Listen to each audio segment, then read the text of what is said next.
Terus aku mikir, apa kesalahanku ya? Tapi aku nggak nge-hold sih, aku nggak spekulasi sih, aku mikir. Aku memang mau lempar, cuma ini karena kondisi aja yang apes banget gitu loh. Pada saat all time high Indonesia lagi kayak gini. Pada saat dia datang ke toko emasmu itu, terus dia bawa emasnya untuk dijual, cemberut dia. Karyawannya cemberut, merendahkan. Dia merasa, kalau jual emas butuh duit ya.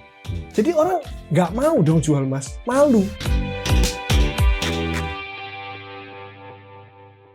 Oke, sekarang kita lanjut ke part 2. Kita sekarang ngomongin tentang emas dan juga pusat emas. Soalnya kan harga saham udah turun berapa ya? Mungkin sekitar 25% kali, dari 5.300 sekarang 4.000. Ada beberapa orang yang nanya juga kayak apakah ada dampak sama bisnis Bro Andrew. Sebenarnya sih gue tau intensi mereka sih. Sebenarnya mereka pengen cari teman curhat bro. Jadi kayak IHSG turun, emas turun, kita sama-sama loss. Jadi pengen tahu strateginya apa supaya mereka itu tuh bisa recover gitu dari lossnya ini ya. Saling sharing, cari teman curhat gitu. Tapi sebelum kita ke pusat emas, gue pengen tanya Bro Andrew dulu, isinya ini apa nih di dalam bukunya? Kenapa seorang Andrew mau rilis buku gitu, buat apa? Gue juga nulis buku kan. Gue lihat itu setahun dapetnya segini gitu. Ngapain lu tulis? Masa lu jualan 50.000 juga ya doesn't move the needle lah gitu. Iya. Isinya apa? Ini game plan baru keluar bulan April tahun ini kan. Nulisnya, nah waktu itu kan lu kenalin gue kan. Nulisnya 8 bulan. Lu kayaknya gak nyampe ya? Enggak. Gue 8 bulan. Gue 4 ya, 4-5. Jadi ganti ghostwriter-nya ganti 2 kali. Sampai gue marah-marah waktu itu. Kenapa? Karena gaya bahasanya bukan gaya bahasaku. Aku bilang ke Gramedia, udah gak jadi, pecat aja lah orang ghostwriter-nya. Gak jelas banget ya. Masa saya pernah ngomong gue? Kapan saya bilang gue itu? Cuma salah gitu doang. Hapus semua, 4 bab dihapus semua. Malah terus Gramedia, maaf Pak, kita ganti. Gak usah terus buku-bukuan, aku bilang gitu. Soalnya kepengennya keluarnya tadinya bulan Agustus waktu aku ulang tahun ke-40. Akhirnya ya udahlah, marah-marah diganti ghostwriter yang baru. Ini bagus nih. Bagus nih. Akhirnya ya itulah. Aku cerewet banget kan, aku bener-bener harus aku tulis sesuai banget hidupku gitu. Terus sampai orang-orang yang baca ini banyak DM, kok aku baca ini kok terngiang-ngiang kayak suaranya Koko di sebelah ya. Nah ini pas sesuai. Jadi intinya isinya buku ini adalah wisdom sih. Apa yang sudah aku alamin selama 20 tahun. Apakah ini buat pengusaha maksudnya? Jadi maksudnya supaya orang yang pengen punya bisnis itu belajar ini supaya mereka bisa menjalankan bisnis dengan lebih baik gitu maksudnya? Enggak. Bukan cuma buat pengusaha. Buat karyawan juga, buat pelajar juga. Pelajar supaya dia tahu kenapa dia harus belajar dan apa yang harus dia lakukan setelah dia lulus. Buat pekerja supaya dia tahu dia kerja itu harus kayak gimana sih kerjanya. Supaya kamu naik gajinya, supaya kamu naik jabatan, atau supaya kamu disukai oleh teman-temanmu di sekitarnya. Untuk pengusaha, supaya kamu disukai oleh karyawanmu itu gimana. Itu semua ada di sini. Terus objektif nulis buku buat apa gitu? Objektifnya ya? Apa yang dicari gitu? Lu tahu gak sih royalti berapa gitu? Dia tahu. Nggak boleh dibongkar. Enggak. Ya nanti kita bipin persentase. Cuman gue berasumsi dia nggak tahu gitu, kayak nggak mikirin gitu soalnya. Itu kan disumbangin semua ke komunitasku BBKA. Oke. Oh, disumbang semua. Iya, belajar bareng Ko Andrew. Tadinya belajar bareng Ko Andrew itu kadang-kadang itu kita jualan baju modal 300.000 kita jual 600.000 dapat 300.000. Sekarang udah gak usah jualan baju dari sini aja. Itu dari sini buat gaji karyawan, buat gaji coachnya yang ngajarinnya setiap Jumat aku ada online kan, coachnya kan dibayar. Pokoknya buat pengeluaran semua dari buku ini aja nanti. Jadi aku nggak minta lagi kan ke orang. Lumayan lah. Buat komunitas buat gitu jadinya. Oke. Kan soalnya gratis kan BPK itu. Iya. Terus punya target? Targetnya mengalahkan Theoderik. Kenapa Theoderik? Dia nomor 1 2025. Oh. Dia 2025 nomor 1 di Gramedia. Oh. Kaget juga aku. Wah gila. Tapi kayaknya susah ya. Iya. Jadi tolonglah kalian beli ya. Bos-bos kalau karyawannya ada 1.000 beliin semua. Langsung makin loyal dia. Dan makin bener kerjanya. Aku yakin karyawanmu kalau baca ini kinerjanya naik 30%. Iya, iya. Belinya di mana? Belinya di mana? Online atau di Gramedia Gramedia aja. offline? Iya. Belinya jangan di online, kalau bisa di Gramedia. Di online ada. Kalau bisa belinya di Gramedia. Jadi supaya nanti naik jadi top seller. Tujuannya itu doang. Tapi ini nanti bukunya buat Leon. Oh, thank you. Nanti minta tanda tangan dong. Kalau Oke, kayak nanti gitu. ditandatangan. Oke, kita langsung ke Pusat Emas ya. Gimana kabar cash flow Pusat Emas kok? Amankah di saat emas terjun payung? Nah, menarik sekali ini. Saatnya cerita. Pada saat Lebaran kemarin, itu emasnya sebelum Lebaran ya, all time high. Iya. Ralat tadi kamu bilang turun 23% ya, dari 5.300 ke 4.000 ya. Heeh. Itu secara dolar loh. Oke. Kalau secara rupiah lebih loh. Iya benar. Iya kan? Benar. Karena kita lemah kan rupiahnya. Iya, Berarti iya, lebih iya. dari 23% tuh harusnya. Nah, Apa kabar? Balik lagi, tadi sebelum Lebaran, itu emas itu all time high, terus aku lagi rame-ramenya pusat emas. Gila banget ya waktu itu, rame banget. Ya udah aku beli-beliin waktu 2.900.000 tuh. Terus biasanya kalau ada lebih dari portfolioku itu aku lempar langsung dong. Lebur, murnikan, lempar orang yang mau gitu kan. Pada saat itu, pada saat all time high aku lempar, nggak bisa. Karena ada kasus nganjuk, inget gak? nggak tahu apa itu kasus Anjuk. Yang kasus Semar lah nganjuk, yang kabar reskrim nangkep-nangkepin. Oke. Implikasinya apa? Implikasinya semua pabrik emas stop buying. Yang sampai sekarang cukim-cukim nggak dibeli itu loh. Nah itu semua stop buying. Jadi ini bukan dari tambang ilegal, peti kan waktu itu yang kasusnya. Penambangan ilegal itu. Aku bilang ini kan dari perhiasan, nggak bisa stop buying semuanya. Karena pabrik-pabrik itu kan super besar kan, jumbo-jumbo. Nggak mau gara-gara beli emas cuma sekian kilo, ke bawah-bawah. Ya udah jadi stop buying semua, pas di all time high itu stop buying. Jadi otomatis terpaksa aku nahan dong. Terpaksa jadi holder. Terpaksa jadi emas, investor. Terpaksa jadi holder emas kan. Bukan investor, jadinya spekulator kan kalau holder kan. Karena hold panjang, hold dulu kan, spekulator nih, siapa tahu naik lagi gitu. Padahal aku nggak gitu, aku mau lempar, mau portfolio tetap 15, waktu itu jauh banget di atas 15 sudah. Waduh nggak bisa dijual nih, gimana ya? Pabrik semua nggak mau gitu kan. Ya udah hold. Akhirnya harus jual. Akhirnya aku harus jual IHSG, harus jual apa itu kan. Aku nggak mau. Nggak tega. Jual IHSG masih turun, nggak tega. Gimana ya puter otak. Gadai. Emasnya aku gadai, bilang. Emas yang aku beli di pusat emas itu aku gadai. Bukan gadai di pusat gadai. Gadai di Pegadaian. Sama di BSI yang terima gadai itu. Oh, untuk beli flow. lagi? Iya, untuk beli lagi. Untuk beli emas lagi? Kan? Nggak bisa di stop kan. Masa pusat emas ada orang jual emas, maaf duit saya habis, kan nggak mungkin dong. Tapi resume-nya waktu pabriknya udah buka? Iya. Oke. Nah sebelum resume aku cerita dulu. Gadai di Pegadaian ya? Iya. Ditolak. Kenapa? Pegadaiannya lagi penuh. Semua orang menggadaikan emasnya. Karena pabrik stop. Jadi toko-toko emas ini yang nggak punya cash flow juga gadai di Pegadaian. Oh. Jadi Pegadaian full all time high juga itu. Gila banget di Pegadaian. Aku sampai kontak direkturnya karena kenal kan. Aku kan ketua PPGI, ketua asosiasi ya. Aku kontak tolong lah Pak gadai Pak. Akhirnya ada alokasi buat Pak Indro ada. Akhirnya boleh gadai. Ya udah untung ditolongin tuh. Jadi dia nerima emasnya waktu itu 2.200.000 ya per gramnya. Ya nggak apa-apa lah, toh juga aku tebus kan. Kalau pabrik waktu itu nawarnya cuma 2 juta, padahal 2.900.000 kan itu waktu itu. Ditawar cuma 2 juta, rugi lah aku. Karena dia itu pun 2 juta dia membatasi satu hari cuma sekian kilo gitu loh. Wah aku nggak mau dong, aku mending hold dong. Kalau hold bisa 29 tuh bisa dijual 2850 harusnya. Benar. Aku hold 2 juta, aku gadai 2.200.000 gak apa gadein, dapat duit cash flow, beli terus. Sampai pabrik ini buka. Pada saat pabrik ini buka beli, emasnya dari 29 udah jadi 2,5. Ya itulah. Tapi aku terus-terusan itu nggak bisa tidur. Nah itu mempengaruhi jam tidurku. Dikit lah, nggak banyak. Karena aku masih megang hold emasnya, tapi mempengaruhi. Tidur itu bisa tapi mempengaruhi. Terus aku mikir, apa kesalahanku ya? Tapi aku nggak nge-hold sih, aku nggak spekulasi sih, aku mikir. Aku memang mau lempar, cuma ini karena kondisi aja yang apes banget gitu loh pada saat all time high Indonesia lagi kayak gini. Jadi itu yang membuat ya oke, yang penting aku di jalan yang bener. Aku udah nggak serakah.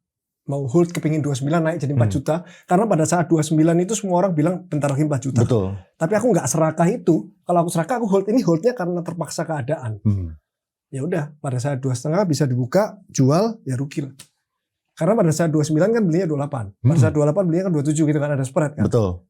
Jadi yang beli di 28, 27, 26, 25 ya jual pada saat 25 ya rugi. Terus nanggepinnya gimana? Maksudnya kan ya kan kadang-kadang orang ya nanggepinnya itu kan apa namanya? Makanya nih kalau misalnya nggak ada penangkepan yang situ, kalau misalnya ini harusnya gue untung nih kayak gitu. Karena kalau misalnya Itu tadi Leon. Nanggepinnya aku selalu mikir, dulu aku melakukan ini karena apa? Itu yang akan aku ingetin terus. Oh enggak, ini karena kondisi, bukan karena aku serakah. Kalau aku serakah ini pelajaran, berarti lain kali nggak boleh serakah. Tapi ternyata ini nggak ada yang bisa dipelajarin dari kejadian ini gitu loh. Kalau kejadian ini terulang lagi, ya kan kejadiannya sama. Business risk jadinya kalau ini. Iya ini seumur hidup dari awal sampai akhir juga nggak pernah ada kejadian pabrik stop buying itu. Itu karena sementara aja waktu itu waktu Lebaran. Jadi kalau itu business as usual lagi setelah itu. Normal lagi, kayak dulu lagi, nggak apa-apa, itu aman kok. Terus kalau misalnya in general, nah mungkin ini kan orang-orang masih belum ada yang nggak ngerti kan. Kalau misalnya tadi kan yang Bro Andrew jelasin itu penurunan harga emas di momen saat pabriknya itu stop buying. Makanya lu harus nge-cut somewhere lah, nggak ya, cut sekali gitu kan. Nah, emangnya bisnisnya pusat emas itu kayak gimana sih? Apakah pusat emas itu bakal affected dengan pergerakan naik atau turunnya harga emas? Semestinya gitu kalau misalnya pabriknya itu nggak tutup. Kita kan sebenarnya pusat emas itu cuma main spread ya, spread tipis kan. Cuma kalau naik itu ya akan lebih menguntungkan. Jadi spread plus kenaikan emas gitu kan. Jadi mau naik mau turun itu sebenarnya tetap aman, cuman kecenderungannya pada saat naik yang jual emas lebih banyak. Pada saat turun orang nge-hold. Jadi orang-orang itu pintar juga. jadi berapa kali aku pada saat naik barong banyak, terus turun orang, harusnya kalau pada saat turun orang juga jual banyak, kan aku average ya. Ini enggak, orang-orang pintar sih. Tapi ya nggak apa-apa lah. Tetap yang penting hasil akhirnya kan untung, nggak apa-apa sih. Ya lu fokusnya di spreadnya aja. Jadi sebenarnya pergerakan harga emas itu nggak terlalu, soalnya Bro Andrew bukan holder emas gitu kan. Pengaruh kalau dalam waktu yang singkat turunnya terlalu besar. Misalnya satu hari pernah 100.000 4% ya udah rugi lah. Tapi jarang banget kan itu. Jarang banget dan juga mungkin kena balance out sama kenaikan yang tiba-tiba gitu nggak sih? Seharusnya gitu kan. Iya. Tapi kan kalau kemarin ini kan dari 29 sekarang turun sampai 2.300.000 kan turun 600.000 terus kan. Ya pasti untungnya nggak semaksimal itulah. Iya. Tapi pada saat dulu 23 ke 29 ya untung plus kenaikan kan. Iya. Jadi nggak apa-apa gitu loh. Benar. Nah ini banyak yang pengen minta ini nih Bro Andrew punya apa ya makro view gitu. Apakah emas bakal jadi 5 juta per gram kok? Kok ini gimana emas kok belum naik-naik? Sebabnya apa dan kapan naiknya? Emas bakal jadi 5 juta pasti. Tapi nggak tahu ya kapan. Tapi pasti naik terus sih emas. Tapi kalau yang tahu emas itu bisa naiknya kapan, kamu kayaknya harus ngambil kelas-kelas yang berbayar itu deh. Karena banyak orang yang bilang emas nih bakal naik tanggal sekian. Terus begitu tanggal sekian nggak naik, kamu udah saya kasih tahu. Itu kan apa sih biasanya yang disclaimer itu? Not financial advice. Not financial advice. Kamu kok yang beli kok gitu kan. Jadi sebenarnya semua orang nggak ada yang tahu, saya kasih tahu kamu. Kamu tanya JP Morgan yang katanya tahun ini 6.400. Kalau nggak 6.400, kamu juga nggak ngatain JP Morgan kok. Udahlah, mendingan kamu gini, saranku ya. Daripada kamu mikirin emas ini naik atau turun dalam waktu ke depan, kamu mendingan rebalancing portfolio kamu. Apakah sudah 15%? Itu paling pas itu. Dari semuanya tadi. Emas itu harus ada 15%. Uangmu 100 juta, termasuk motor dan mobil. Uangmu 1 miliar, termasuk motor dan mobil. Apakah kamu punya emas 150 juta? Oh enggak, emasku 400 juta. Nah, 250 juta jual emas emas. Kenapa nyarinya 15%? Kalau misalnya buat Bro Andrew sendiri. Itu udah aku pikirin itu untuk keamanan asetmu itu 15% itu bagus banget sih untuk jangka panjang. Dan berkaitan lagi ya, kalau emasnya nanti turun atau naik seberapa drastis itu nggak akan mempengaruhi hidupmu. Misalnya 50% emasmu, pada saat emasnya naik 2 kali lipat, kamu akan menjadi orang paling pintar di dunia. Saat kamu menjadi orang paling pintar di dunia, kamu nggak mau kerja. Bahaya banget itu. Mendingan kalau kamu waktu 50%, emasmu turun 100% tuh. Kamu masih sedih, terus kamu mikirin gimana cara balikinnya. Itu masih mending. Daripada kamu terlalu kenceng, waduh kamu langsung sombongnya minta ampun tuh. Udah nggak mau ketemu orang dangak terus kamu. Pinter banget soalnya kamu. Hancur langsung. Itu sih yang paling ditakutin. Tapi kalau 15%, mau emasmu naik 2 kali lipat, kamu juga nggak bisa sombong karena cuma 15%. Gitu. Apakah Bro Andrew tuh bakal rebalance, maksudnya misalnya emasnya naik 2x gitu misalnya ya. Itu bakal one day dijual gitu. Jual. Nggak usah tunggu tuh X 10% aja jual kok udah pasti. 15 terus pokoknya. Tapi kan emas kan harus hold lamaan. Enggak lah, kalau aku itu batangan. Iya, antam kan hitungannya. Iya, soalnya kan setiap hari gerak itu. Iya, tapi buybacknya dong yang itu. Tapi kan spread antara buy dan sell kan gede. Ya tergantung ukuran batangannya sih. Tapi kalau misalnya kecil bisa sampai 10%. Kalau misalnya gede pun 5%. Artinya kalau misalnya naik ke 5%, kita jual, kita belum untung gitu. Baru bayar spread. Nah, kamu kalau belum 15% portfolio kamu beli emas antam di aku kasih harga buyback. Jadi 0% spreadnya. Hah? Kamu sekarang beli emasmu, misalnya uangmu 100M, kamu beli 15M di aku nih ya, emas. Terus kamu di hari yang sama, kamu jual ke antam, dapatnya 15M juga. Spread 0.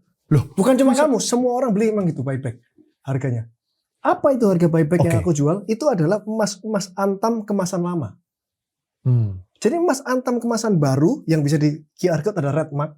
Terus kemasan lama itu QR code tanpa red mark, kemasan lebih lama lagi retro, kemasan lebih lama lagi yang lama. Itu semuanya kalau kamu jual ke antam dibeli harga buyback. Mau tahun 2026 sampai tahun 1950 semua harga buyback.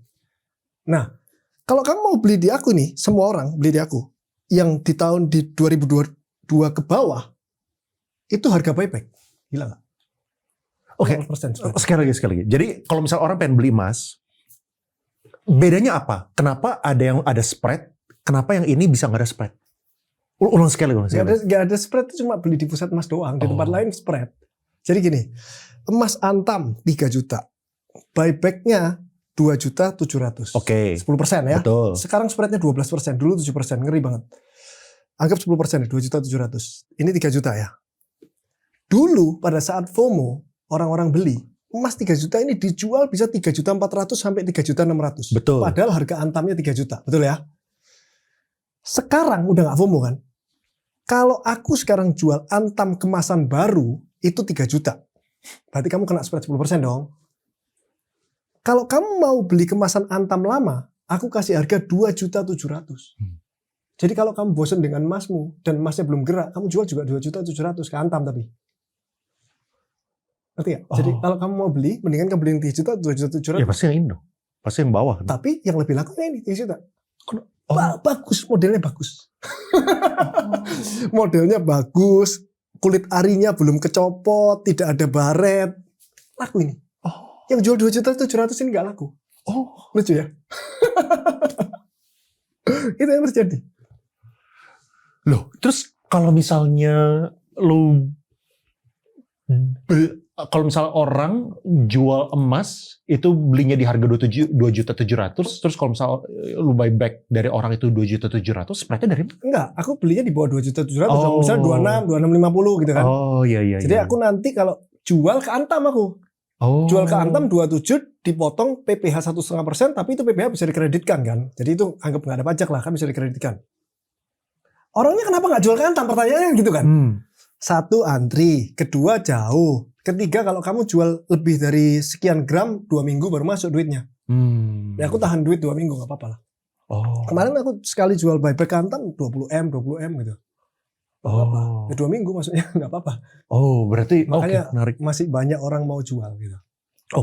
Berarti kalau misalnya kayak gitu, berarti kan kita kan kalau misalnya beli emas, ya lebih baik beli yang lama aja kalau kayak gitu kan. Yang 2.700.000 itu kan. Tapi kamu beli lama, kalau nggak di pusat emas, dianggapnya 3 juta juga.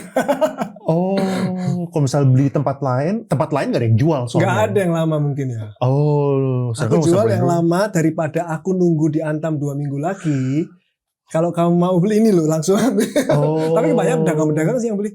Sekarang pusat emas tuh kalau mau datang itu minimal pengambilannya 10 gram. Baru seminggu ini sih, dulu kan 1 gram boleh tuh. Begitu masuk antri semuanya. Terus antri semuanya Google review, antrinya lama. Waduh, ini nggak untung ini dibilang antrinya lama, Google review jelek. Oke, mulai besok 10 gram, hilang semua yang 1 gram. Langsung nggak ada yang komplain. Ya udah bagus deh, nggak perlu kamu. Udah kamu mendingan beli di pedagang itu, pedagang itu beli kan minta untung. Misalnya dia beli di 2,5, ntar dijual 25-50. Udah kamu nggak antri, beli di sana aja deh. Oh, jadi kalau misalnya, jadi ya itu win-win jadinya. Jadi kalau misalnya Bro Andrew bisa bisa dapat cash flow lebih cepat dibandingkan nungguin Antam gitu kan, kalau misalnya dari segi bayarnya. Betul. Dan jauh juga, ngantri juga. Iya. Terus di Antam tuh dimintain KTP sama NPWP. Orang kadang nggak mau. Kalau kita kan cuma KTP. Dan kita kan nggak dilaporin lah. Iya. Mereka kan sebenarnya kalau emas itu kan lapor mandiri kan. Untung atau rugi terserah kamu kan bilang. Misalnya kamu beli emas zaman dulu 1 juta, kamu bilang laku 3 juta. Kamu mau bilang laku 2 juta, mau bilang laku 5 juta itu kan mandiri kan. SPT terserah kamu. 1 juta bilang laku 1 juta juga nggak apa-apa.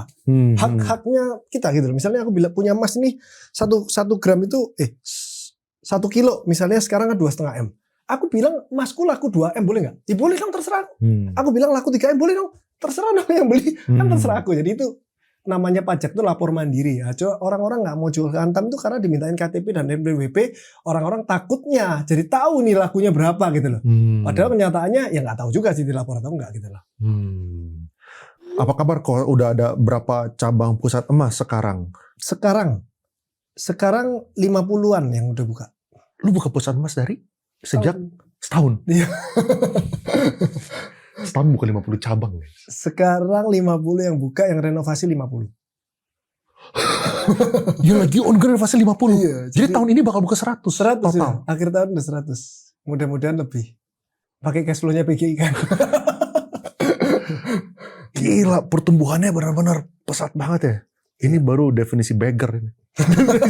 Multi bagger ini ya. Multi bagger iya. Iya. Dari 0 tahun lalu jadi 100. Lu sih seharusnya mengajarkan orang gimana caranya untuk scale up bisnis. Sudah ngajar, udah sering loh aku ngajar. Kalau ngeliatin kontenku kan aku ngajar, cuma mungkin nggak urut ya.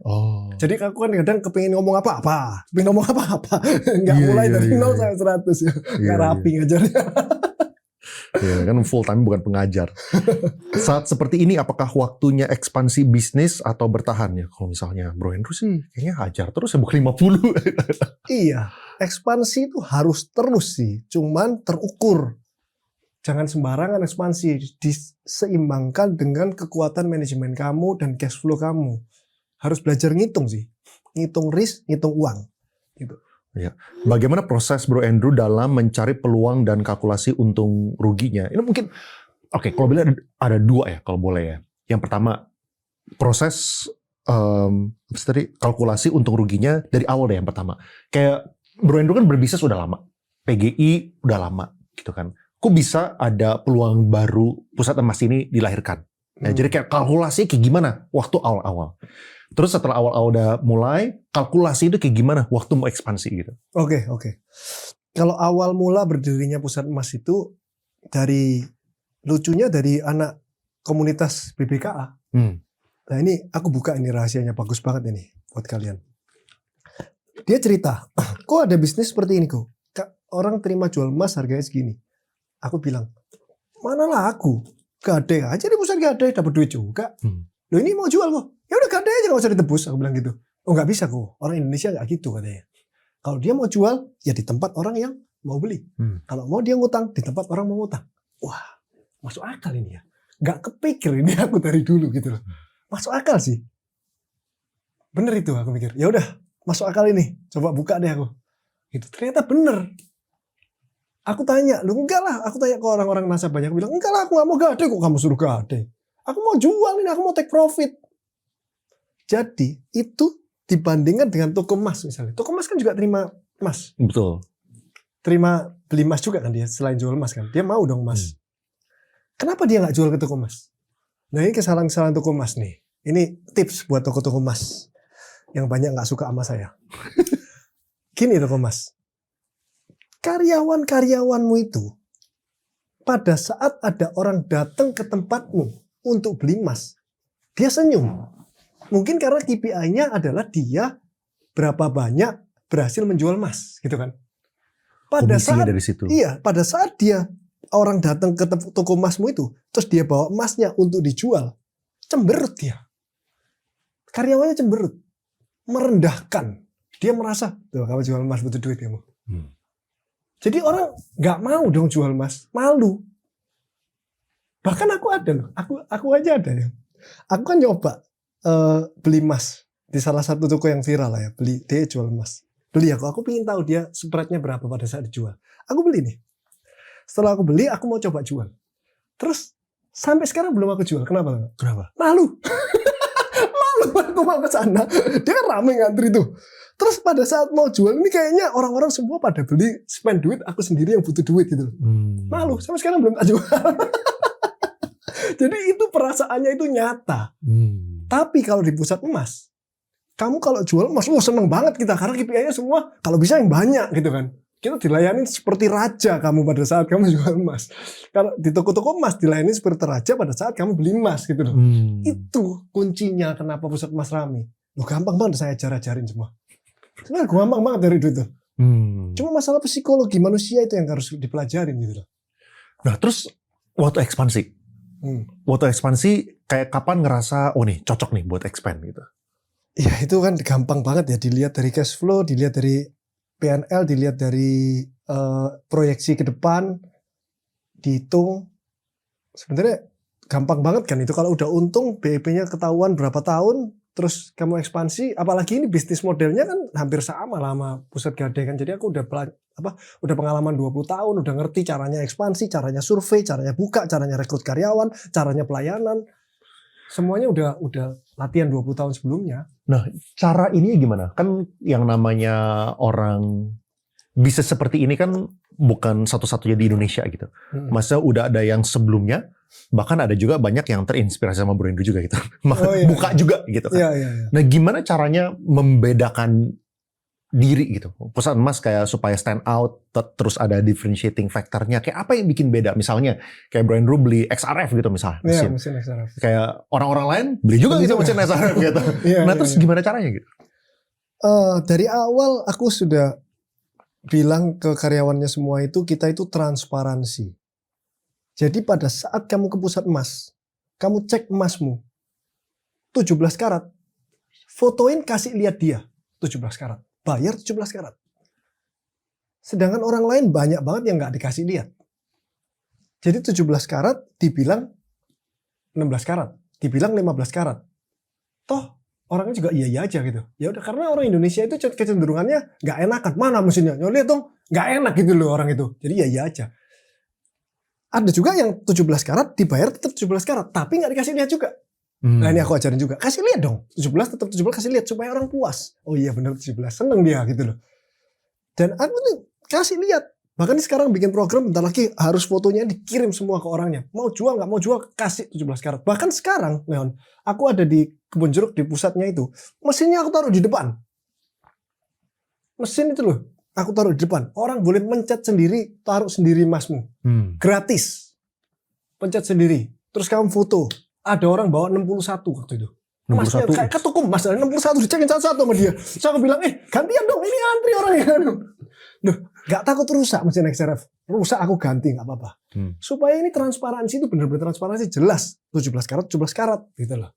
Nah itu yang menjadi pembeda dari orang lain yang belum melakukan itu. Orang lain belum melakukan itu karena apa? Banyak yang rame banget. Mesinnya dia satu. Jadi kalau rame banget terus semua orang mau lihat, waduh gak sempat. Udah kamu percaya gak percaya, udah percaya gak percaya, udah gitu loh. Karena rame banget yang ngantri kan, susah juga dia melakukan itu gitu loh. Tapi itu adalah sebenarnya nilai plus yang orang kepingin tahu. Nah kalau lagi rame di antri ini, terus orang masih debat, mana sih 15 karat, mana sih 14, aku mau lihat gitu. Gak enak orang gitu loh. Jadi ya udahlah, disimpan di hati aja deh. Bener gak sih ini karat segini gitu loh. Jadi silakan kalau yang mau ke pusat emas di Kebun Jeruk itu kamu boleh ngecek emasmu gratis.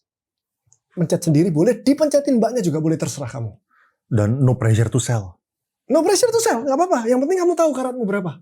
Nanti aja waktu emas naik, kamu baru balik lagi jual di saya, atau jual di mana juga apa-apa.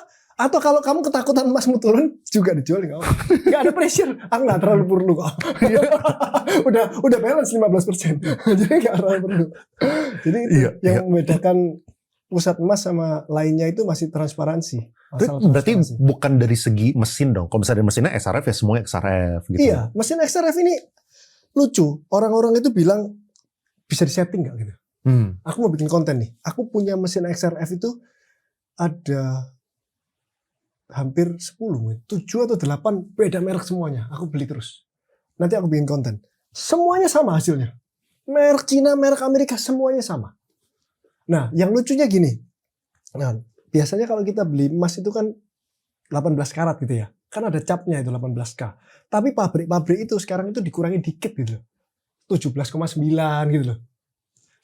Sehingga pada saat yang 17,9 ini kalau dijual ke tempat-tempat kayak punya aku dan lain-lain itu 17,9 kan atau 17,85 gitu.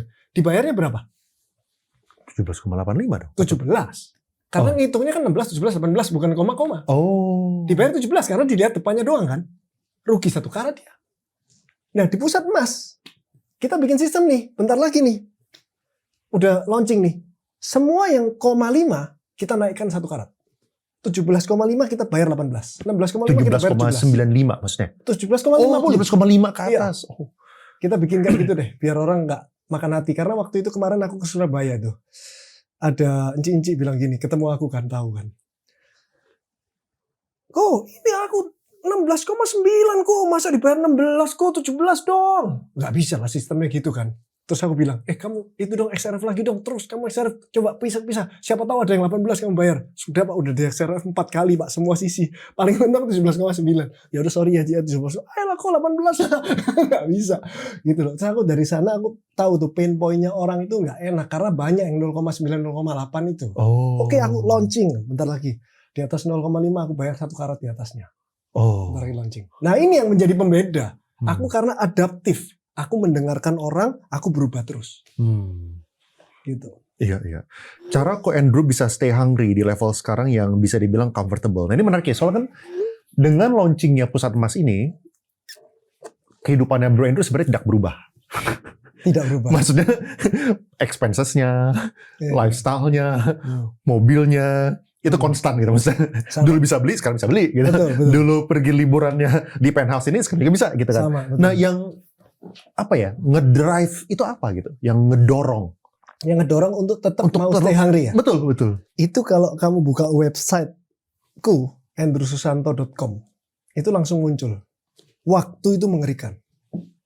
Jadi nggak mau menyanyiakan waktu. Kalau kamu bisa melakukan lebih, lakukan lebih. Bukan karena supaya menjadi lebih kaya, tapi supaya lebih bernilai, supaya ada progres gitu loh. Tapi bukan berarti supaya lebih berarti harus kerja terus dong supaya dapatnya lebih. Kan rugi. Kerja terus juga rugi dong. Kamu nggak bisa bermain, kamu nggak bisa sama keluarga, rugi juga itu. Jadi semuanya harus untung. Nggak mau menyia-nyiakan waktu, itu jawabannya sih. Apakah itu yang ngedrive itu juga buat impian yang Bro Andrew tadi kan, hotel, private jet itu? Apakah itu menjadi push factor juga atau itu nggak ada? Kalaupun aku sekarang berhenti kerja dan tetap terus, untungnya mempertahankan untung, nggak usah ekspansi, itu akan tercapai sih. Tapi lebih lama aja ya mungkin ya. Dan setidaknya itu tercapai sebelum aku nggak ada gitu kan. Bisa juga sebenarnya. Atau sekarang deh nyicil aja deh, gampang bisa. PC dicicil 20 tahun. Hotel juga pakai utang bank bisa juga sebenarnya udah. Tapi nggak mau gitu loh. Jadi itu nggak ada hubungannya. Aku cuma mau tidak menyia-nyiakan waktuku. Jadi seberapa besar penghasilan itu tidak ada hubungannya dengan seberapa aku mau ekspansi. Nah terus tadi, kalau misalnya udah bisa buat, kita nggak usah ngomongin private jet deh, yang ya kan dianggapnya kan expensive. Kita mau hotel gitu, yang produktif aset gitu misalnya. Kenapa nggak pakai debt aja buat? Oh enggak, aku jalan? nggak mau bikin hotel untuk produktif. Hotelku ini rugi nanti. Bukan rugi lah ya. BEP-nya mungkin bukan 10 tahun. Kan 10 tahun kan produktif kan. Betul. Misalnya hotel yang paling bagus mungkin sekarang 3 triliun lah mungkin ya. Tanah 1T, bangun 2T gitu kan. 10 tahun berarti 1 tahun harus untung 300M. St. Regis Bali kan 1 tahun 300M berarti kan. Itu dianggap untung. Aku nggak usah. Aku nanti 5T aja. Untungnya 100-200M nggak apa-apa. Balik nggak balik. 30-40 tahun nggak apa-apa. Yang penting keren. Dan aku tercapai. Dan Leon boleh tidur sana gratis. Wih, asik. Satu jam aja. Sisanya 23 jamnya top up. Iya. Loh, tapi kan itu lu udah gak perhitungin ini. Wah kan kalau misalnya 30 tahun itu kan ya sama deposito pun kalah. Enggak, karena sentimental kan tadi aku bilang. Kalau hitung itu private jet juga gak bisa dihitung. Mendingan naik Lion Air. Ya, jadi itu memang untuk kenyamanan. Jadi aku kepinginnya, mimpinya sekarang ya, mungkin ke depan bisa beda. Kepinginnya itu punya hotel termewah, terus aku pensiun di situ. Aku punya tempat tinggal di situ, udah aku tinggal di situ. Jadi setiap hari aku melihat orang-orang yang datang ke situ happy bersama keluarganya, aku happy. Itu yang aku pengen. Retire di Bali dong. Berarti apakah Iya, itu iya, wishlistnya retire di Bali? Iya, kepengennya gitu. Di hotelku itu, yang paling bagus itu. Kepengennya gitu. Ya. Pengalaman yang perlu dijalani untuk bisa sampai di posisi ko Andrew. Nah, ini kalau misalnya ngelihat ke belakang ya, kan banyak pengusaha juga. Sekarang umur Bro Andrew berapa sih? 40 pas. Pas. Ya kan pas 40 pas. Gue kemarin baru ketemu sama ini salah satu investment banker internasional inilah kayak selevel Goldman Sachs, JP Morgan gitu. Dia tuh bilang kayak gini. Sekarang di Indonesia itu tuh sangat kekurangan pengusaha yang sukses gitu. Yang umur 40 yang actually benar-benar make it gitu, self made ya, maksudnya bukan yang kayak diwariskan gitu ya. Itu bisa dihitung jari, ini menurut versinya dia gitu loh. Nah, ini ternyata Bro Indo salah satunya nih, ya kan umur 40 gitu kan, self made gitu kan. Nah, apa yang membedakan gitu, kayak pengalamannya apa yang perlu dijalani supaya bisa sampai di posisi itu? Itu pernyataan dia itu sekarang atau dari dulu? Baru. Gue baru ketemu dia minggu lalu. Bukan, dia ngomongnya memang baru. Dia dulu lebih banyak. Oh, dulu lebih banyak yang seperti sekarang lebih sedikit. Soalnya menurut dia, ini POV investment banker ya. POV dia itu kan investment banker dan dia kan punya banyak teman-teman private equity. Dia bilang kayak gini. dia bilang I quote him ya. Indonesia is where private equities come to die. Jadi private equity kan kayak KKR, Warburg Pincus, ini kayak international global lah. Sekali mereka injek tuh $100 juta, $200 juta gitu. Sedangkan Indonesia punya equity market, itu orang nggak bisa exit. Kayak IPO-nya tuh kurang oke gitu, kurang liquid itu. Jadi orang udah injek $100 juta, $200 juta buat perusahaannya grow, tapi then what gitu, nggak bisa exit tuh. Makanya kayak sedangkan PE atau orang-orang kayak gini kan mereka punya kepentingan adalah untuk mencari pengusaha yang hebat, yang bisa diinjek gitu. Nah dia bilang pengusaha di Indonesia itu sulit nyarinya gitu. Makanya dia bilang kayak beda sama dulu tuh banyak yang thrive gitu. Konteksnya sih kayak gitu. Oh gitu. Bedanya ya? Atau pengalaman yang perlu dijalani, itu apa? Sebenarnya menurutku sih jangan menyia-nyiakan waktu itu adalah kata-kata yang paling tepat dan yang paling aku lihat banyak banget anak-anak muda yang menyia-nyiakan waktunya. Contohnya apa yang mereka menyia-nyiakan waktu? Itu maksudnya kayak bakal main game menyia-nyiakan waktu, tapi lu juga main Dota. Ya sekarang kan aku waktu umur 20 nggak main. Tapi kan kerjanya cuma 4 jam kata istri ya. Enggak, aku kan bilang 8 jam itu normalnya, aku nggak lebih dari situ. Itu awal-awal banget doang aku waktu itu karena nonton Three Kingdom itu. Tapi 8 jam. Sekarang 4 jam. Dulu 8 jam. Bener-bener dari jam 8 sampai jam 5. Dan setiap hari konsisten. Apa sih menyia-nyiakan waktu itu? Kamu punya kerjaan tapi masih ketemu dengan temenmu nongkrong. Gak apa-apa kalau kamu umur 40 gitu loh. Atau gak apa-apa kalau kamu sudah menjalani perusahaanmu di atas 10 tahun dengan konsisten. Gak apa-apa sih sebenarnya. Cuman kalau kamu masih 10 tahun pertama bikin kerjaanmu, gak ada waktu kamu buat santai-santai. Waktumu adalah membesarkan bisnismu ini supaya establish. Nah, tadi misalnya ya, kan kita kan jangan kerja sampai 12 jam sehari, 14 jam sehari, ya kan. Terus kalau misalnya 8 jam itu udah selesai, udah oke buat kita pulang, nganggur dong itu maksudnya. Terus ngapain? Boleh. Kalau kamu 8 jam, ini 8 jam kerja sekali betul, lagi. Betul. Rata-rata orang 8 jam di tempat kerja. Itu beneran itu. Kebanyakan basa-basi, kebanyakan meeting ya gak penting, kebanyakan di tempat kerja itu gak kerja gitu loh. Yang penting aku udah di tempat kerja, artinya aku kerja itu salah. Kamu beneran kerja, kalau udah gak ada kerjaan, kamu cari kerjaan. 8 jam itu bener-bener cari kerjaan gitu loh. Detailin, kenapa kok gak bisa maju, kenapa maju, nah itu yang penting juga. Nah, kenapa perusahaanku gak untung? Itu dilihat, riset kenapa gak untung. Itu penting. Gara-gara pemerintah, gara-gara rupiah, gara-gara orang lain. Ataupun yang memang dia memang kritis lah. Oh nggak untung karena aku salah rekrut karyawan. Dia catat-catatin. Itu memang penting. Ada yang lebih penting lagi. Apa tuh? Pada saat perusahaanmu untung. Cek kenapa untung. Itu yang biasa nggak dilakukan orang. Oh, aku bener-bener cek itu. Cabang yang ramai kenapa? Kalau orang yang timku ini nggak bisa jelasin cabang yang ramai, itu dia salah. Dia harus bisa jelasin kenapa cabangnya rame, dia harus bisa jelasin kenapa cabangnya sepi. Jadi cabang sepi dan cabang rame itu sama aja buat aku. Yang penting kamu bisa jelasin kenapa rame dan kenapa sepi. Itu paling penting. Ekspektasinya apa kalau misalnya orang jelasin cabang ini kenapa rame? Ekspektasinya dia tahu dong. Jadi dia tahu ini melakukan sesuatu yang benar sehingga bisa di-copy ke tempat lain. Kenapa ini sepi, dia bisa di-copy ke tempat lain, jangan sampai melakukan hal yang sama. Kalau dia cuma tahu kenapa sepinya, berarti dia akan terus yang penting nggak sepi. Padahal kan tujuannya kita mau rame, gitu loh. Bukan tujuannya supaya nggak sepi. Cara gini kayak gimana? Kan kadang-kadang misalnya apalagi Bro Hendro punya cabangnya bukannya di satu tempat doang. Tapi bisa aja ada tempatnya itu yang di Bandung lah, Jogja lah, Medan lah, Surabaya gitu. Bisa aja yang paling rame, dia cenderung ngeliat, lah gue paling rame soalnya gue di pusat kota, gue di SCBD. Ya. Makanya gue paling rame. Ya. Nah, kalau misal pelajaran itu artinya kan titik gitu, stop. Ya udah yang lainnya nggak bisa mengikuti gara-gara gue bukan di SCBD. Betul. Gitu kan. Nah itu gimana cara untuk membedakannya? Benchmarknya beda. Jakarta Selatan sama Yogyakarta sama Semarang sama Bali ya benchmarknya beda dong. Ramenya Jakarta Selatan itu ya titik ini, kamu di titik berapa gitu. Nah, gimana cara mengetahui itu? Misalnya nih, misalnya kita benchmarknya oke lah yang di SCBD kita 2 kali lipat lebih gitu misalnya. Yang berarti kalau misalnya di Jakarta itu di SCBD itu misalnya 10M, di Jogja 5M itu bagus gitu. Let's say gitu ya misalnya. Nah, terus yang terjadi adalah misalnya Jogjanya nih 4,7. Ya. Nah, yang paling gampang untuk orang lakukan adalah ya benchmarknya gue masih terlalu tinggi. Jogja tuh harusnya cuman 3x-nya gitu misalnya. Jadi yang di-arguing itu adalah lokasi gitu misalnya. Intinya sesuatu yang di luar dari kontrolnya dia gitu. Nah gimana cara dia tuh bisa merefleksi, lalu itu tuh benar-benar sesuatu yang dalam variabel dia yang dia bisa lakukan. Itu pertama, awalnya emang pasti trial error. Dicoba, kita kasih benchmark sesuai dengan kota yang hampir setipe.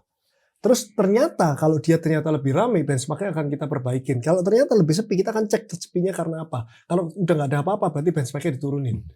Itu akan susah untuk awal yang baru mulai. Kalau aku kan udah gampang banget, udah ada semua database. Jadi orang udah nggak bisa nyalain, oh benchmarkmu terlalu salah, nggak bisa. Ya kalaupun salah dia akan mati-matian ngejar sih. Karena dianggap bosku bener lain. Iya. Oke. Gimana cara Ko Andrew mendelegasikan keuangan dan operasional? Nah ini ya, maksudnya untuk manajemen ya orang-orang majority kebanyakan kalau misalnya SMI mungkin di bawah 100 karyawan lah gitu kan. Mungkin kalau misalnya di bawah 100 karyawan kita semua masih ingat nama-nama orang-orangnya siapa aja gitu. Kalau 110.000 kan udah berbeda, kita harus mempercayai jenderal yang bisa mendelegasikan lagi. Itu gimana caranya? Caranya pada saat kamu nyuruh karyawanmu, kamu harus selalu kasih tahu kenapa kamu nyuruh itu. Sehingga dia nanti tambah pinter. Jadi kamu bisa delegasiin dia. Kamu lakukan A dong supaya gini. Kalau kamu lakukan itu, maka nanti jadinya gini. Kalau kamu lakukan itu, jadinya gini. Kebanyakan orang, dia cuma bilang kamu lakuin A, udah. Ya udah A. Gak ngerti kenapanya.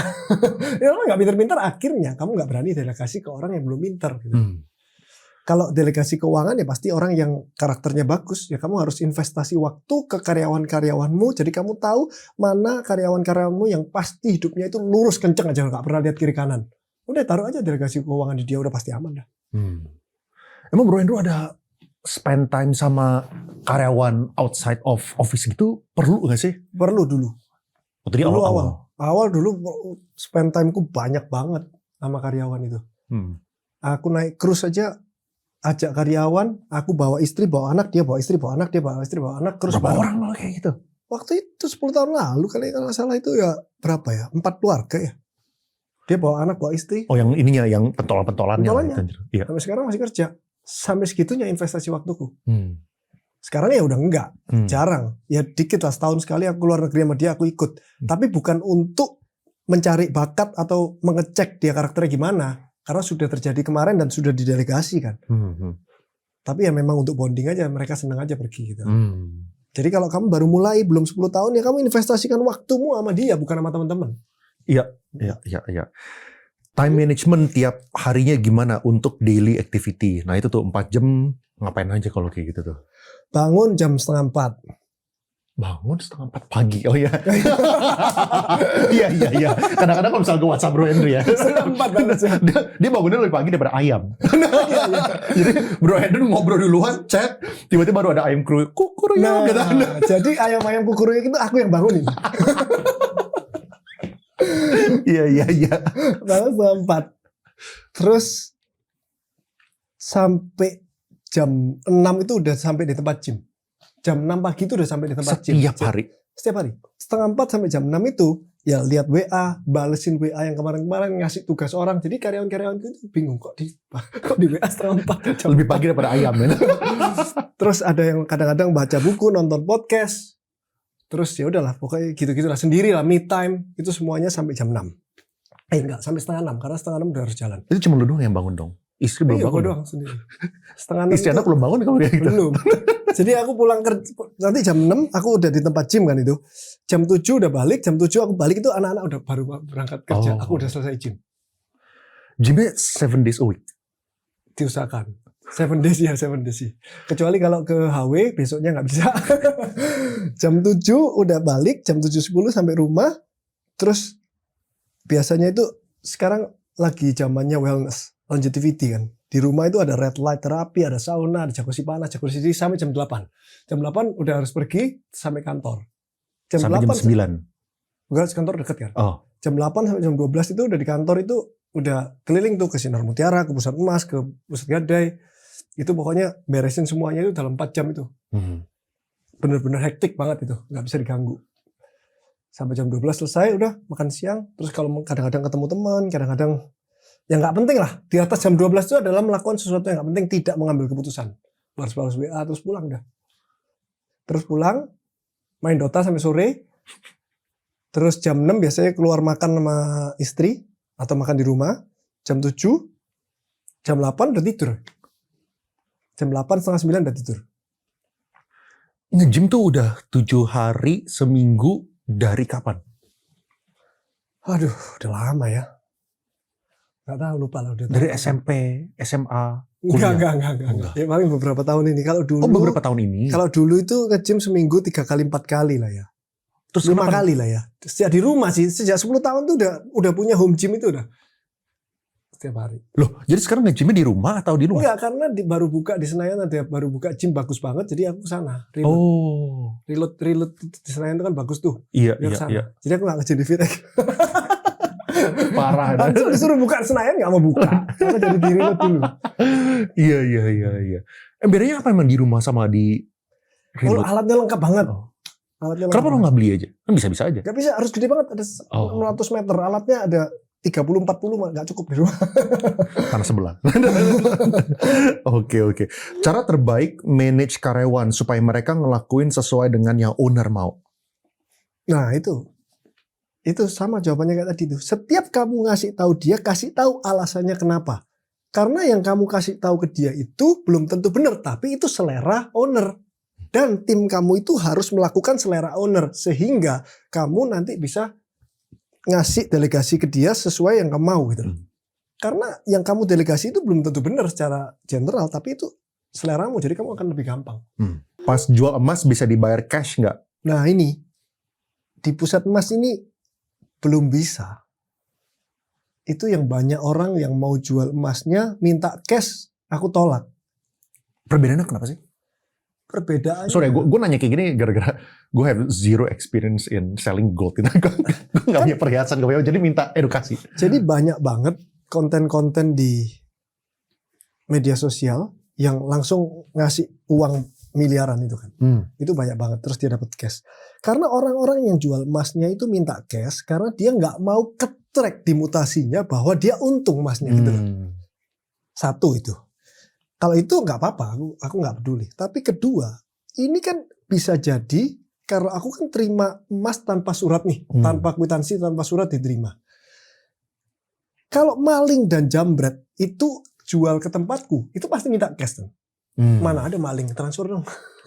Nggak ada dong, pasti minta cash dong biar cepet. Nah aku kalau dengan KYC yang harus punya KTP dan harus ditransfer sesuai KTP-mu, maling udah nggak mau pergi, nggak mau datang. Bener kan? Maling cari yang bisa cash aja. Jadi biarin maling-maling itu susah nyairin emasnya gitu loh. Setidaknya di tempatku nggak bisa gitu loh. Aku setidaknya udah partisipasi untuk menghilangkan kejahatan-kejahatan itu. Nggak mungkin ada lah maling di dunia ini yang mau dikasih KTP terus kasih transfer terus dia harus ke bank narik atau harus ke ATM narik, kan resiko ya. Dia udah ketahuan maling, terus nanti ATM, dia lihat CCTV, atau harus ke bank, harus ngantri, nanti ketangkep. Resiko dia nggak mau lah, dia mau cari cash pasti. Jadi itu yang harus dihindarin. Iya. Pusat emas ada online-nya nggak kok, biar nggak antri dan jauh-jauh ke cabangnya. Nah, itu online itu kan buat orang yang mau beli emas tadi itu. Dulu ada online-nya. Cuman namaku jadi jelek gara-gara online. Kenapa? Karena kalau kita online kan kena biaya mahal tuh marketplace. Oh. Berapa? Nggak tahu berapa. Oh, iya, Emas iya, mahal iya. kan 7% lah berapa. Oke. Sedangkan emas kan untungnya berapa persen. Berarti Oke. aku harus up 10% kan. Sedangkan iklanku, penjualan emas di pusat emas itu sama sesuai dengan harga websitenya Antam. Antam jual berapa, kita juga berapa. Persis 1:1. Terus online-nya lebih. Bohong dong ini. Udah mendingan gak usah jual online. Udah kalau kamu datang beli aja. Kenapa nggak pakai website sendiri aja? Waduh. Nggak, orang nanti belum percaya kali ya. Belum lah, nanti ke depan lah. Tapi orang sekarang belum percaya mungkin ya. Kalau Tokopedia kan orang, Tokopedia, apa main nyebut-nyebut. Nggak apa-apa. Toko-toko itu kan orang percaya karena ada duit di tengah kan. Benar, Website benar. sendiri kan uangnya langsung masuk ke aku. Iya. Ya, belum dipercaya, mungkin nanti ke depan. Thank you masukannya. Iya. Pusat emas sudah bisa beli emas nggak kok? Apa hanya terima jual emas? Terima. Pusat emas ini 99% fokusnya membeli emas. Jadi kamu jual emas ke aku. Oh, mungkin POV-nya si customer. POV customer udah bisa beli belum dari pusat emas gitu. Pusat emas sudah menjual. Bisa, yaitu minimum 10 gram datang ke kebun jeruk. Kalau di cabang lainnya itu bisa beli, tapi itu ready order. Jadi begitu kamu beli transfer, nanti langsung dikirim ke cabang itu kira-kira 1 hari baru nyampe. Iya. 10 gram minimal tapi. Iya. Nah ini pertanyaan menarik nih. Pusat emas ada jual/terima silver nggak? Soalnya itu kan, maksudnya oke. Ini pertanyaan back to the question tadi kan Bro Inu kan kayaknya orang yang sangat-sangat konsisten gitu kan. Maksudnya PGI udah sekian puluh tahun. Kan kalau misalnya orang bisa berbisnis lirik kiri kanan, pengen expanding juga, pengen bikinin juga. Nah dia setelah sekian lama baru bikin pusat emas gitu kan. Nah pusat emas kan mungkin secara prinsip ya kesana itu gampang banget nih, gue tinggal expand, tinggal jadi ada silver gitu misalnya. Kan kesana kan bisa sama irinya sama gitu. Nah apakah itu udah jalankan? Dan kalau misalnya belum, kenapa gitu? Ntar jadi pusat silver. Pusat emas, pusat apa ya? Pusat metal. Jadi belum dijalankan sih. Aku nggak melihat itu sekarang, nggak melihat itu sebagai seksi bisnis sih. Kenapa? Terlalu kecil mungkin ya menurutku dibanding emas ya. Emang maksudnya. marketnya silver tuh jauh lebih kecil ya? Iyalah. Oh, gue nggak tahu. Kalau mau bawa 1 miliar silver iya, itu iya. kan harus gimana caranya? Nggak bisa kali. Harus 1 Bener. truk kali. Susah. Jadi secara margin mungkin silver itu lebih gede, tapi secara profit pasti lebih kecil lah. Marginnya aja yang gede. Jadi nanti lah, belum kuat juga sih aku. Iya. Mungkin fokus dulu lah. iya, kayak ini juga ya, kayak dari segi volume untuk silver juga jauh lebih kecil dibandingkan emas kali itu juga gitu ya. Volume keuangannya, bukan volume beratnya ya. Bener. Iya betul, itu masih lebih kecil lah. Ya nanti kalau memang udah waktunya akan terima sih. Sekarang sih masih jauh belum. Sekarang masih fokus di ekspansi pusat emas supaya kualitasnya sama dengan cabang-cabang sebelumnya karena terlalu cepat kan ini. Jadi harus hati-hati. Pusat emas kapan IPO kok? Kok tadi kan pusat gadai, kok pusat emas kapan? Iya kalau bisa dicampur aja jadi anak perusahaannya. langsung IPO-nya langsung pusat emas ada itu kan. Anak perusahaannya. PGI plus pusat emas gitu jadinya. Iya. Pusat emas jadi anak perusahaannya, holdingnya gitu kali ya. Iya. Apa keputusan tersulit yang pernah diambil dalam bisnis dan kerangka berpikirnya seperti apa? Keputusan tersulit adalah menentukan sweet spot-nya, titik equilibrium-nya, suatu kebijakan. Karena kebijakan yang benar itu adalah kebijakan yang pas, tidak terlalu naik, tidak terlalu rendah. Itu yang susah itu. Dan kamu harus terus-terusan. Gampangnya misalnya barang kamu laku gitu ya. Laku banget nih. Apa harganya kemurahan ya? Apakah boleh dinaikin ya? Kalau dinaikin ntar sepi nih. Gitu kan? 1 juta. Kalau aku naikin 1.100.000 ntar sepi, gak rame lagi. Akhirnya orang gimana? Ya udah 1 juta aja aman. Biarin aja. Antri-antri biarin aja. Takut aku. Nah itu nentuin itu ya adalah keputusan tersulit. Itu harus dengan cara survei, harus dengan cara pilot project, harus supaya nama kita tetap bagus. Itu keputusan yang sulit dan harus dilakukan sih menurutku. Jadi gimana tuh kayak ngetes dulu kecil Ya, aja ilmunya. gitu ya caranya. Itu. Misalnya sebaliknya juga kan. Misalnya 1 juta ini sepi nih. jangan-jangan kalau 900.000 baru rame. Ternyata begitu ditaruh 900.000 sama-sama sepinya. Ternyata masalahnya bukan di harga, masalahnya di marketing gitu. Nah itu keputusan bisnis yang sulit yang harus terus dipelajarin.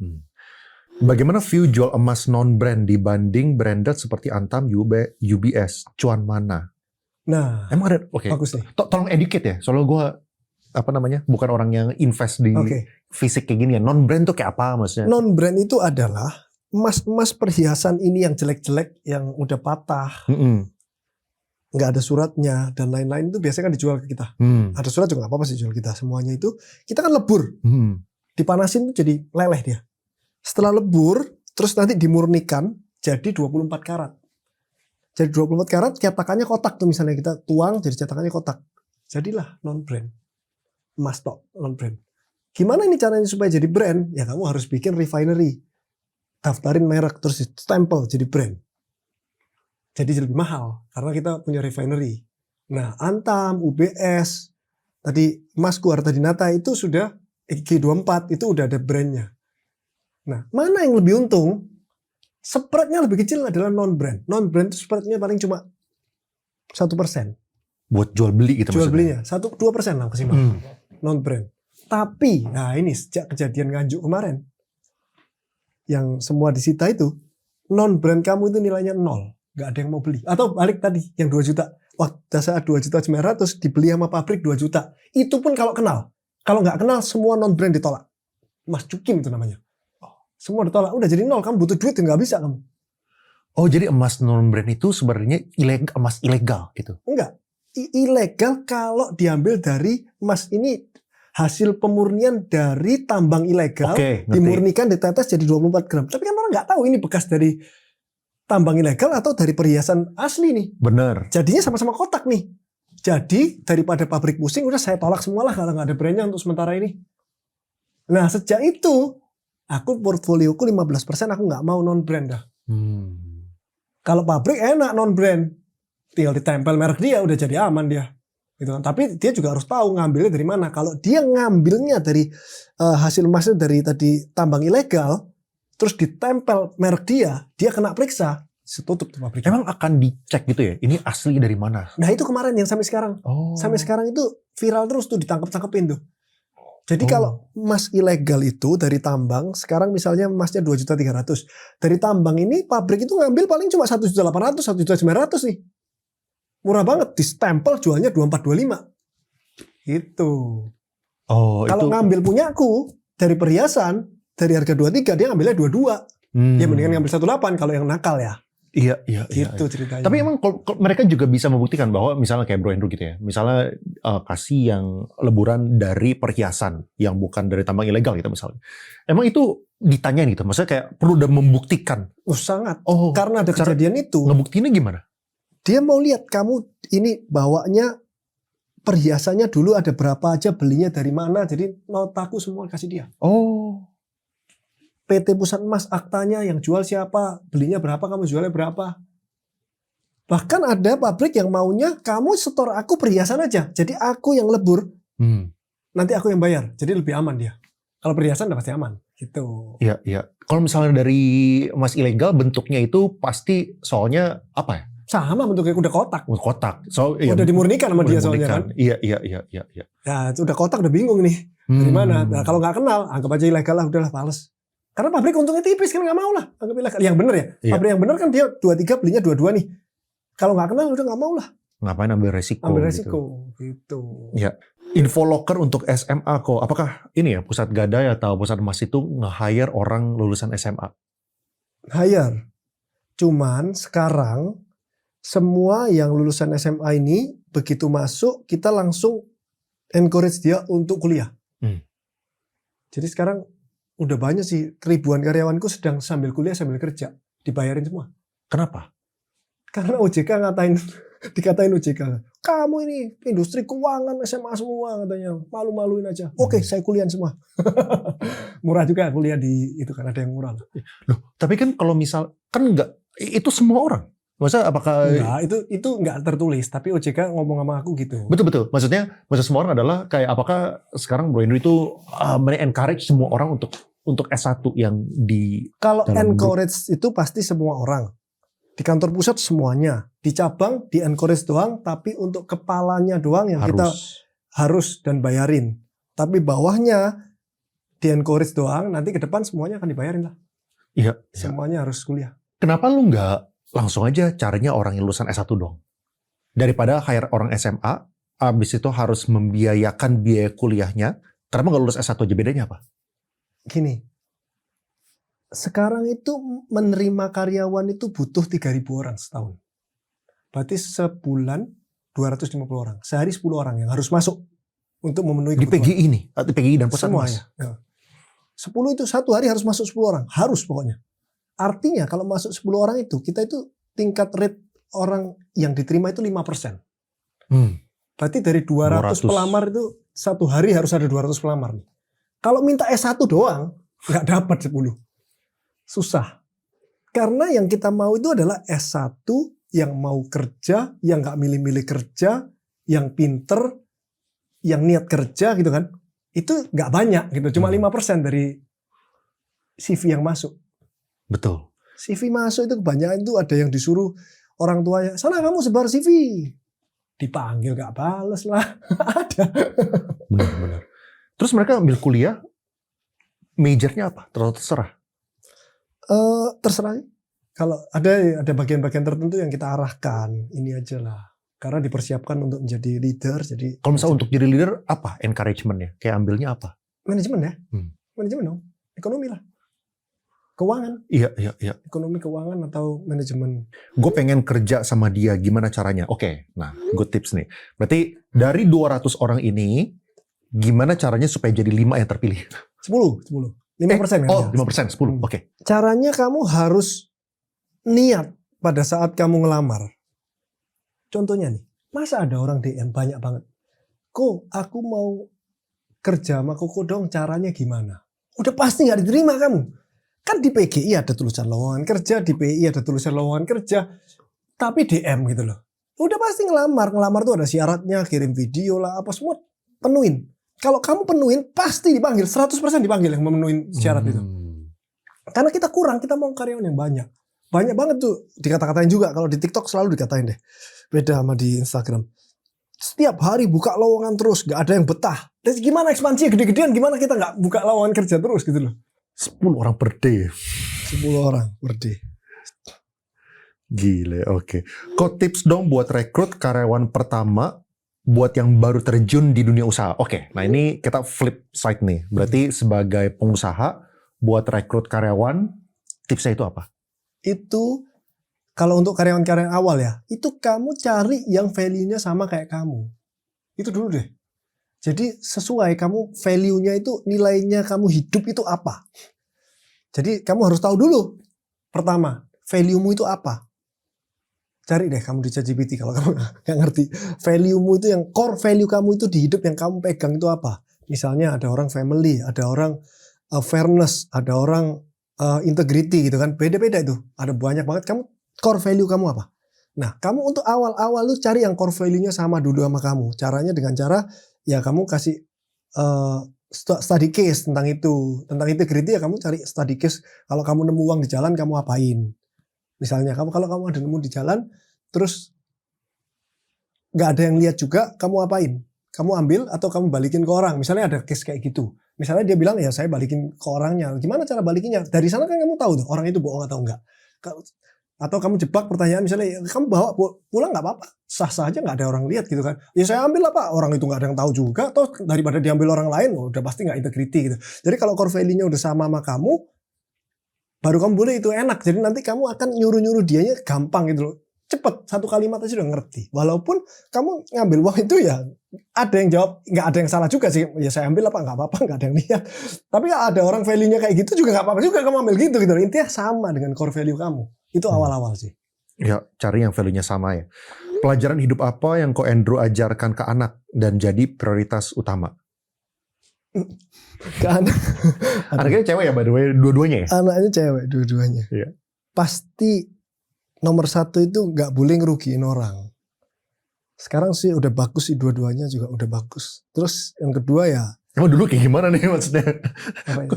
Soalnya Brandon bilang sekarang udah Enggak, bagus. maksudnya dulu waktu kecil kan nggak ngerti Mas Jan. Terus Oh. begitu udah ngerti pun langsung udah kayak gitu karena Oke. udah diajarkan terus nggak boleh ngerugiin orang walaupun kamu bisa untung gitu kan. Terus ya karena mungkin sekarang aku udah comfortable jadi aku bilang ke dia ya hidup itu nggak semuanya tentang uang. Kamu nggak harus bisnis, kamu bisa hidup sesuai apa yang kamu mau. Itu sih yang aku ajarin. Jadi ada ini gak sih? Maksudnya kayak apakah kan cewek kan? Apakah ada dorongan misal kalau misal cewek itu tetap harus kerja juga atau terserah gitu. Jadi housewife pun juga good juga. Itu kayak gimana gitu? Ada arahan nggak atau nggak ada? Oh arahannya pertama ya kalau bisa ngelanjutin bisnisku ya. Karena sayang aja bisnis sudah jalan kan. Tapi kan belum tentu bisa dan belum tentu mau. Kalau dia nggak bisa atau dia nggak mau, nggak apa-apa. Kita arahin aja dia yang apa yang dia suka, asal jangan maunya nganggur gitu kan. Dia harus melakukan sesuatu yang bernilai buat hidup dia supaya dia bisa happy lah ya. Nah itu diarahin jangan sampai yang dia mau itu merugikan orang gitu. Itu Ya. sih. Tips cari istri. Gimana tuh bro? Tips cari. Pengalaman cuma satu sih. Tipsnya apa? Ya cari yang suportif aja sih. Apa yang kamu lakukan itu disupport gitu, bukan malah dikata-katain. Karena hal yang paling gampang untuk menjatuhkan pasanganmu adalah dengan ngata-ngatain dia setiap hari dan setiap waktu. Pasti hancur dia. Gimana cara UMKM hadapi preman yang minta uang keamanan? Nah, dengan sekian ribu cabang, gimana tuh pengalaman itu? Nah ini bagus nih. Pertanyaan yang sangat bagus nih. Banyak banget UMKM yang nanya nih. Preman datang itu kemungkinannya di atas 50% pada saat kamu buka usaha. Dia minta bulanan biasanya atau minta occasionally. Pada saat dia minta, dia nyebutin angka, kamu harus cek sekitar kamu ngasihnya berapa. Kalau sebelah kamu ngasihnya 30.000 per bulan, ya udah kamu kasih aja 30.000. Masa kamu mau lapor polisi, mau berantem, rugi 30.000 kamu waktumu habis. Gak cukup waktumu ini buat berantem sama preman itu. Kecuali nih orang rata-rata ngasihnya 50.000 sebulan, saya dimintain 500. Nah itu baru kamu boleh tuh lapor ke Babinsa atau kemana gitu. Kalau memang sesuai pasar udahlah bayar aja sih, nggak akan miskin kamu. Waktumu kalau habis baru kamu miskin. Kok tips memulai bisnis pakai hutang gimana agar resikonya terukur? Nah, kamu boleh utang pada saat kamu menguasai bisnismu dengan sangat-sangat mahir. Kamu tahu resikonya yang terburuk apa. Dan kalau kamu nggak bisa bayar, kamu harus tanggung jawab apa ke orang yang ngutangin. Dan kamu harus jelasin ke orang yang ngutangin, kalau aku ada kemungkinan nggak bayar, kalau ini terjadi, baru kamu boleh utang. Mindset apa yang harus dimiliki anak muda umur 17-23 ketika ingin mempunyai bisnis? Mindset pengen punya bisnis ya. Ya, masih muda nih dia, masih kuliah. Kamu harus tahu kalau punya bisnis itu kerjanya lebih keras daripada kamu nggak punya bisnis, kamu jadi karyawan. Karena kamu akan memikirkan kerja lebih banyak daripada kamu jadi karyawan. Dan kamu harus mau sacrifice hidupmu untuk itu. Mindsetnya itu dulu. Apakah kamu mau? Gitu. Kalau mau, baru boleh mulai dipikirkan kalau jalan hidupmu wira swasta. Dan banyak banget yang bukan wira swasta, dia cuma jadi karyawan, tapi dia udah happy dengan hidupnya. Enak aku kerja 8 jam. Bisnisnya bosku naik turun tetap gajian gini, terus aku juga masih bisa naik jabatan, bosku juga baik sama aku, udah enak hidupku. Udah kamu jangan terlalu FOMO ngeliatin orang gini, udah aku keluar aja lah, aku bikin bisnis baru, habis itu rugi kelamar lagi di bosmu, malu-maluin gitu loh. Kalau udah enak ya udah itu aja gitu loh, udah enak, bosku baik, gajiku oke, aku izin ya nggak apa-apa, mau bosku nggak banyak nanya, enak banget lah, udahlah, udah jangan mikir aneh-aneh lah mendingan menurutku. Wanita karir dan mandiri itu nilai plus atau dianggap akan galak dari pria? Ini kayaknya wanita karir nih kelihatannya nih. Jadi kalau dia mandiri atau galak itu mungkin kalau dia spektrum nilai, dia plus 1. Jadi kalau dia tadinya galaknya 7, dia begitu mandiri dan karir jadi 8. Kalau galaknya 3, dia mandiri dan wanita karir paling jadi 4. Jadi kamu jangan harap cewekmu itu yang galaknya 8, terus dia nggak kerja jadi 4, nggak bisa. Ngerti nggak maksudnya? Jadi dia mandiri paling cuma naik 1 kok. Jadi kalau misalnya ini cewekku galak banget nih gara-gara dia cari duit, dia nggak punya duit juga tetap galak. Kasih tahu kamu. Paling turun 1 doang. Iya. Nah, ini mungkin pertanyaan terakhir. Tapi udah dijawab juga. Di member BBKA dulu cita-cita mau buka usaha perhotelan, udah mulai jalan atau belum? Udah gitu. Kalau itu final tips lah buat dari Bro Andrew lah, buat teman-teman yang sekarang mereka ngerasa ekonomi lagi susah. Pertama, ekonomi susah. Kedua, mereka khawatir IDR kayak gimana. Ketiga, Porto lagi minus pula. Kayak what to do ini supaya mereka bisa recover ke depannya, comeback stronger gitu. Mungkin ini kalau Porto minus ya jadi pelajaran buat kalian. Bahwa diversifikasi itu ternyata perlu ya. Karena ternyata yang kita dengerin tahun lalu dan 2 tahun lalu dari influencer-influencer semua itu. Terus kita iri. Kita loh ya, saya dan kamu ya. Iri. Terus kita ikut nyemplung. Akhirnya kita semua jatuh. Jadi pelajaran. Iri boleh, tapi jangan ikut nyemplung. Karena iri itu nggak bisa. Kita mau nggak iri gimana? Kita manusia kok. Iri boleh, tapi kamu diversifikasi tetap oke lah. Jadi begitu dia kaya, ngomongnya triliun-triliun, ya aku juga nambah kok gitu loh. Walaupun nggak seperti dia, gitu nggak apa-apa. Jadi ya ikut tapi dikit lah gitu loh. Jangan semuanya dicemplungin. Sekarang misalnya lagi turun semua. Wah ini harusnya ini kalau bisa utang-utang ini masukin semua ke Mandiri, BCA, BRI gitu kan. Aman lah ini, nggak mungkin lah Indonesia nggak balik. Atau yang orang ngomong, dividen ya. Dividen sekarang berapa persen? 12%, 10% gitu. 12%, 10%. Utang aja tinggal masukin gitu kan katanya. Aku kasih tahu ya, kalau Indonesia makin lama makin hancur, emang dia untungnya masih bisa tetap 50T. Nggak bisa loh, untungnya turun loh untangnya bank. Kalau untungnya bank turun jadi 40T, hilang juga loh dividennya. Dividennya turun. Terus kalau dia buyback saham ini, nggak tahu aku salah atau benar. Kalau dia buyback saham, berarti itu dari uang untungnya dia nggak? Betul. Pasti retain earnings dong. Nah berarti kan dividennya nggak nyampe lagi tuh. Terus jadi rumus-rumus yang dividen tadi bilang 12% kok ini tahun depan kok cuma 5% kok. Jadi itu harus dipelajarin, jangan langsung ditelan. Orang bilang dividen gini telan, enak. Ngapain deposito 5% kok Andrew bodoh banget. Ini 10% kok. Hati-hati, itu harus dipelajarin lebih dalam sih. Biasanya sekarang kalau misalnya lagi ngomong lagi market crash, biasanya benar harus diversifikasi. Nanti waktu marketnya rally lagi, all in lagi. Makanya nanti video ini ditonton waktu IHSG lagi ATH. Itu yang paling penting supaya ingat masa-masa pahitnya waktu IHSG lagi turun. Thank you banget Bro Andrew for your time. Thank you.